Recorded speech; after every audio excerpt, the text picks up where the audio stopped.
झारखंड में राज्यसभा की सीट को लेकर झारखंड मुक्ति मोर्चा और कांग्रेस में बढ़ी दूरियां। राज्यसभा चुनाव में महागठबंधन की होगी अग्नि परीक्षा। महागठबंधन की सरकार में बने रहने के लिए कांग्रेस के लिए करो या मरो की स्थिति। क्या नए समीकरण के तहत झारखंड मुक्ति मोर्चा और भाजपा की होगी गठजोड़? राजनीतिक गलियारों में बढ़ी सरगर्मी के बीच बीजेपी के राष्ट्रीय अध्यक्ष पहुंचे रांची। 18 जून को होने वाले राज्यसभा चुनाव से पहले झारखंड का राजनीतिक तापमान तेजी से बढ़ता जा रहा है। सत्ता के गलियारों में चर्चाओं का बाजार गर्म है और राजनीतिक जानकार आने वाले दिनों को बेहद महत्वपूर्ण मान रहे हैं। क्या झारखंड की राजनीति में बड़ा खेला हो गया है? झारखंड में सत्तारूढ़ महागठबंधन सरकार को लेकर राजनीतिक अटकलें तेज हो गई हैं। राज्यसभा चुनाव से पहले झारखंड मुक्ति मोर्चा और कांग्रेस के बीच बढ़ती दूरियों ने राजनीतिक गलियारों में नई चर्चाओं को जन्म दे दिया है।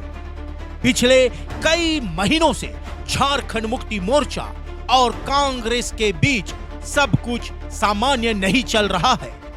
दोनों दलों के बीच चल रहा शीत युद्ध अब खुलकर सामने आता दिखाई दे रहा है। इसकी शुरुआत बिहार विधानसभा चुनाव के दौरान ही दिखाई देने लगी थी, जब महागठबंधन में झारखंड मुक्ति मोर्चा को एक भी सीट नहीं मिली। इसके बाद असम विधानसभा चुनाव में सीट शेयरिंग को लेकर मतभेद और गहरा गया।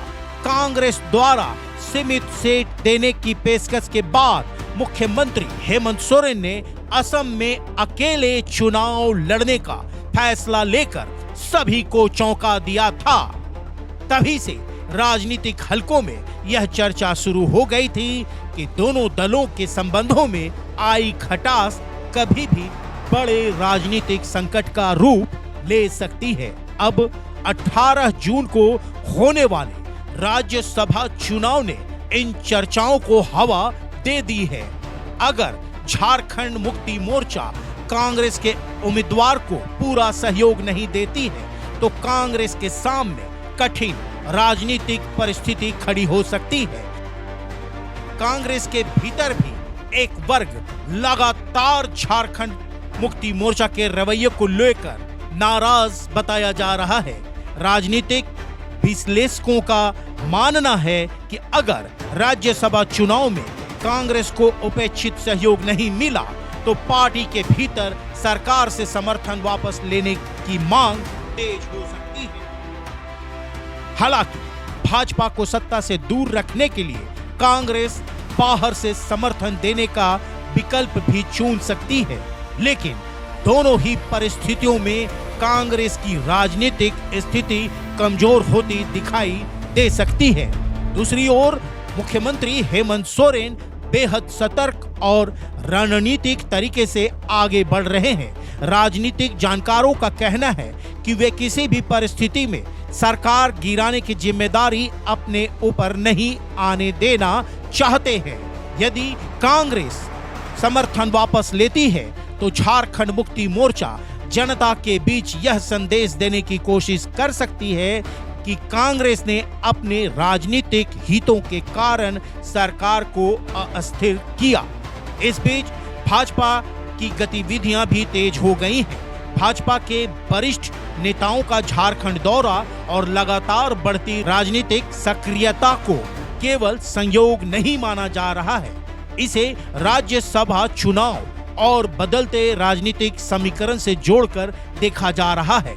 सबसे बड़ा सवाल यह है कि अगर महागठबंधन में दरार और गहरी होती है तो आगे की राजनीतिक तस्वीर कैसे होगी?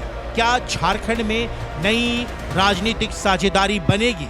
क्या झारखंड मुक्ति मोर्चा और भाजपा किसी नए समीकरण के तहत साथ आ सकते हैं या फिर तमाम अटकलों के बावजूद महागठबंधन एकजुट रहकर सरकार को बचाने में सफल होगा? फिलहाल इन सवालों का जवाब आने वाला समय ही देगा, लेकिन इतना तय है कि 18 जून का राज्यसभा चुनाव केवल एक चुनाव नहीं बल्कि झारखंड की राजनीति की दिशा और दशा तय करने वाला महत्वपूर्ण पड़ाव साबित हो सकता है। झारखंड की राजनीति अब ऐसे मोड़ पर खड़ी है जहां हर दिन बदलते समीकरण नई संभावनाओं और नए सवालों को जन्म दे रहे हैं। सत्ता बचेगी या नया राजनीतिक अध्याय शुरू होगा, इस पर पूरे राज्य की नजरें टिकी हुई हैं। ट्राइबल इंडिया टीवी के लिए अपने सहयोगी अभय बदिया के साथ मनोज सरन।